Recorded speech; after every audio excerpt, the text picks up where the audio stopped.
sekali kita kena faham untuk sesebuah negara jadi sebuah negara yang hebat.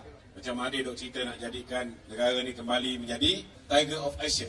Tapi bagi dia 22 bulan jadi pussycat. Saya nak beritahu, cheese dia ialah kestabilan. Orang hanya akan datang bawa dia punya duit, melabur di Malaysia, foreign direct investment akan naik kalau kita ada sebuah kerajaan yang stabil. Kalau kerajaan tu tak stabil, pelabur berani tak letak duit dia dekat bank yang kita tahu bila-bila masa boleh tukar CEO, bila-bila masa boleh tukar, on ada.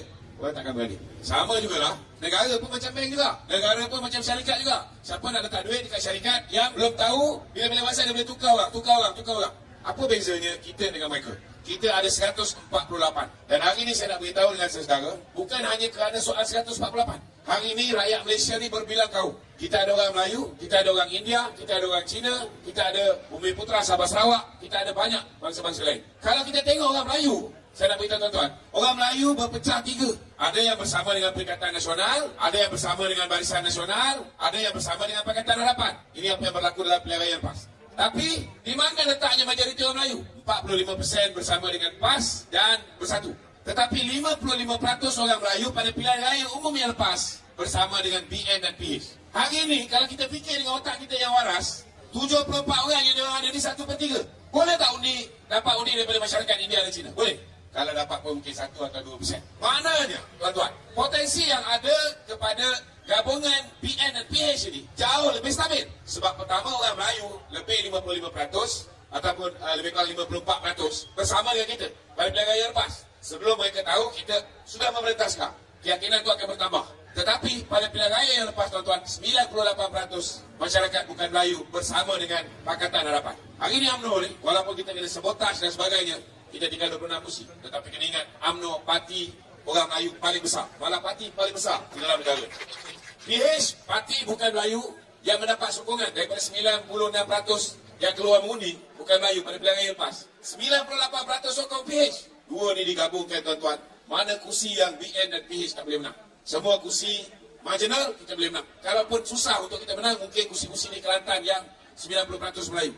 Di Johor 90% Melayu, UMNO masih boleh menang. BN masih boleh menang, PH pun boleh menang. Kalau dulu BN nak bertanding, UMNO nak tanding, kita cari kursi Melayu. Sekarang dengan gabung bersama dengan PH, kita tak takut lagi kalau ada bukan Melayu ramai dalam sesuatu kawasan.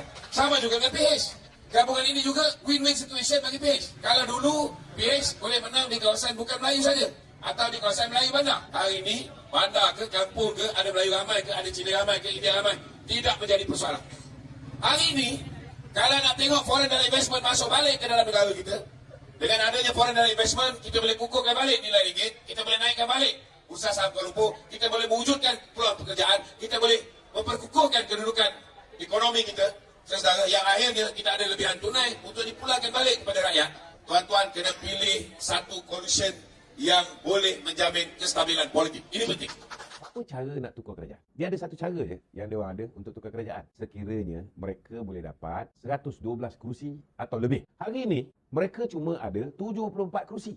Mereka cuma ada 74 kerusi. Mana-mana kerajaan nak dibentuk dalam negara ni, hari ni, mesti dapat sokongan daripada UMNO.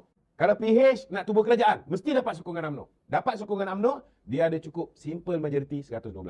Tapi nak beritahu, sebelah sana ni, dia ada cuma 74 kursi. Kalau campur sokongan daripada UMNO dan BN dan UMNO ada 30 kursi saja. Mereka baru ada 104 kursi. Cukup tak cukup?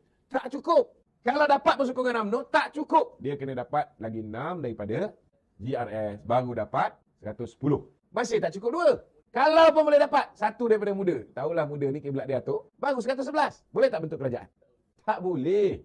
Dia kena dapatkan pula daripada Sarawak. Sarawak ni, saya nak beritahu, kalau misalnya GPS Sarawak bersama dengan Perikatan Nasional, 8 orang ahli parlimen akan boikot. Sebab mereka tidak mahu bekerjasama dengan PAS. So, di mana datang logiknya mereka boleh bentuk kerajaan? Itu pertama. Hujah yang kedua, kenapa dia nak sokongan daripada UMNO ni? Macam mana dia nak dapat sokongan daripada UMNO? Daripada BN yang 30 orang ni? Hanya satu dia cara dia. Sekiranya mereka boleh tukar Presiden UMNO. Kerana kalau dia boleh tukar Presiden UMNO, dia boleh desak Presiden UMNO tak jawatan, dia boleh letak orang lain sebagai pemangku Presiden. Tapi macam saya sebut tadi, kita dah tutup rapi. Jawatan Presiden tak dipertandingkan, jawatan timbalan tak dipertandingkan. Presiden dan timbalan hari ini sehati sejiwa bersama dengan kerajaan Datuk Seri Anwar Ibrahim. Naik Presiden. Kalau mereka boleh bungkuskan ataupun mereka boleh buat undi tak percaya terhadap dua orang ni, siapa yang nak buat undi tak percaya tu? MKT bersama dengan Presiden dan timbalan. Ketua-ketua bahagian pimpinan UMNO bersama Presiden dengan timbalan. Siapa nak buat undi tak percaya terhadap Presiden dan timbalan? Kalau pun dapat buat undi tak percaya terhadap Presiden dan timbalan, orang yang ketiga yang layak untuk menjadi pemangku Presiden ialah naib Presiden 1. Kemudian baru pindah pergi naib Presiden yang kedua, Datuk Seri Khalid Nordin. Barulah pergi ke naib Presiden yang ketiga. Jadi ada 4 batu penghalang tu, 4 lapisan. Itu pun belum tentu. Tidak ada undi tak percaya pula terhadap siapa juga yang dilantik oleh mereka. Mereka nak tukar kepimpinan UMNO ni supaya ada orang lain memangku dengan harapan yang memangku tu menjadi pengurusi Barisan Nasional. Kerana sebagai pengurusi Barisan Nasional, aku janji yang diberikan kepada pengurusi Barisan Nasional itu, dia mempunyai kuasa untuk membuat keputusan sehingga Pilihan Raya Umum ke-16 untuk bawa 30 orang ini menyokong Muhyiddin Yassin sebagai Perdana Menteri atau sesiapa saja menjadi Perdana Menteri. Itu saja. That will never happen. Kita dah tutup rapi. Kenapa kestabilan kerajaan perpaduan kukuh dan teruji? Mengapa PN tak akan dapat ambil alih kerajaan persekutuan? Mengapa PN nak tunjuk yang mereka mampu? Ini jawabnya.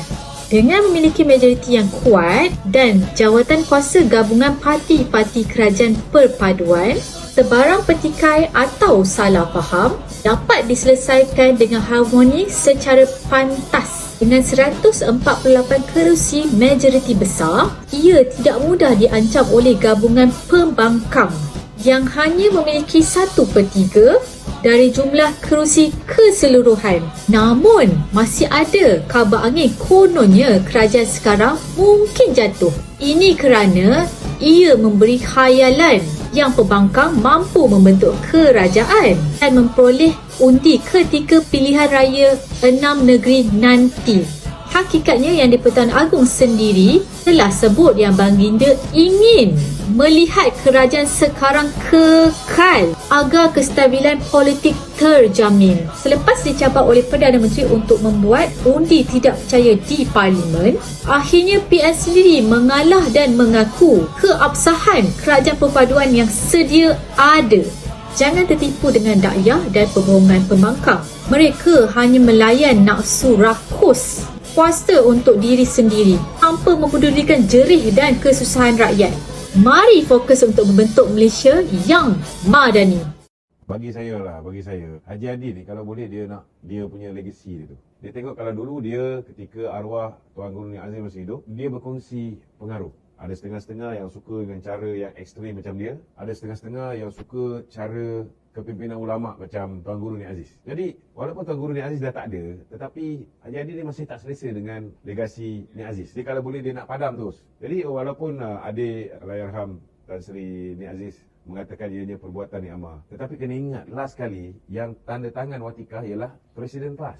Kalau Presiden PAS dah cakap dengan adik kepada Tuan Guru Nik Aziz yang dia akan bagi kepada Nik Abdul, bak kata Datuk Seri Zahid Hamidi lah. Datuk Seri Zahid sendiri yang bantu dia daripada tak boleh masuk ke Mekah, boleh masuk ke Mekah. Daripada tak ada hotel, dia carikan hotel. Kemudian dia boleh buat pembohongan kering di kota Mekah. Dekat Mekah ni, dia boleh menipu kata dia jemputan kerajaan Arab Saudi. Lepas tu, dia boleh kata pula Sultan Brunei yang taja bilik dia, sedangkan Datuk Zahid yang pergi tolong bantu carikan bilik dan sebagainya. Depan-depan Datuk Zahid, dia boleh menipu di kota Mekah. So, bagi saya lah, kalau adik kepada Allahyarham Tan Sri Nik Aziz ni kena tipu di Haji Hadi sekali lagi ni, saya tak terkejut lah. Ini bukan satu benda yang baru. Kisah-kisah penipuan Haji Hadi ni dah terlalu banyak. Dan yang terkini, bila mana dia bersebelahan dengan Tun Dr. Mahathir. Bila dia ditanya tentang isu Muhammadi, dia kata lain topik. dia tak nak jawab. Dia kata tajuk lain. So, saya simpatilah kepada insan-insan yang telah mengisytiharkan supaya kematian Allahyarham Ibrahim Libya dan pengikut-pengikutnya dikira sebagai mati syahid. Dianggap sebagai para syuhada. Haji Hadi pun minta supaya Ibrahim Libya tidak dimandikan, dikebumikan dalam keadaan badan berlumuran darah dan sebagainya. Walaupun kita tahu selepas itu minyak wangi disembur, disiram di atas kuburan Ibrahim Libya untuk menunjukkan seolah-olah bahawa Ibrahim Libya ni memang seorang syuhada. Sebegitu sekali. Ini apa yang telah diceritakan oleh bekas-bekas pemimpin PAS sendiri. So, bagi saya tak pelik lah dengan kenyataan yang dikeluarkan oleh adik Allahyarham Tan Sri Nik Aziz. Memang Haji Hadi ni penipu.